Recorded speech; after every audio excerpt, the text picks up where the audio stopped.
Hi friends, welcome to মিতার সংসার। তো আমি এখন পার্লার চলে এসেছি, অনেকক্ষণই চলে এসেছি। সকালবেলা থেকে বাড়ির কাজকর্ম সারতে সারতেই দুজন ডাকতে চলে গেছিল, ঠিকঠাক কাজও সারা হয়নি, চলে এসেছি।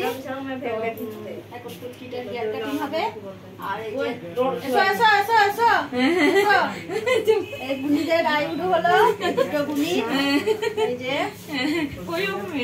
বলো বলো আমার কাছে সে কেমন লাগে বলো। ভালো লাগে, এরা আমার প্রাণ জানেন তো, একদম বলি না মাটি একদম খাঁটি একদম। তো ঠিক আছে, হেয়ার কাটিং করি, সাথে থাকুন, দেখুন কেমন হবে, অবশ্যই কমেন্ট করে বলবেন। আর ওরা হচ্ছে তো ঠিক আছে, সাথে থাকুন। মাটিটা টিপে দাও, বন্ধ করে দেবো।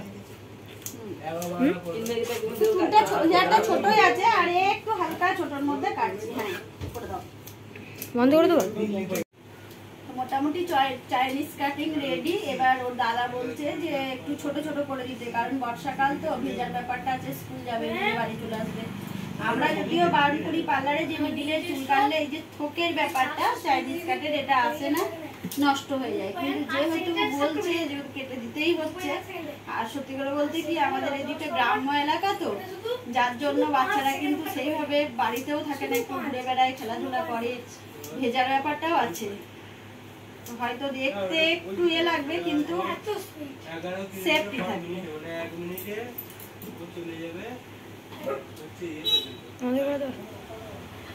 মোটামুটি পিছনটাও হয়ে গেছে, শুধু মিডিলে মাঝে মাঝে কেটে দেবো, তাহলে আমাদের রাস্তাতে এইখান থেকে ছাড়লে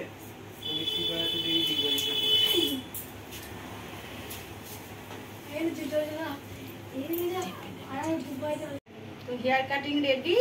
দেখুন, একটু ছোট ছোট করতে বলেছিল, মিডিলে ছোট ছোট করে দিয়েছি। হয়তো সেই শেপটা অতটা সুন্দর না লাগতেও পারে, কারণ হচ্ছে চাইনিজ কাটটা একটু থোক টাইপের থাকলে একটু ভালো হয়। তো যেহেতু বর্ষাকাল, ছোট মানে ভিজে যাওয়ার ব্যাপার থাকে, ছোট করে দিতে বলেছে, তো করে দিয়েছি। তো ওকে জিজ্ঞেস করি পছন্দ হয়েছে, তোমার নামটা বলে দাও।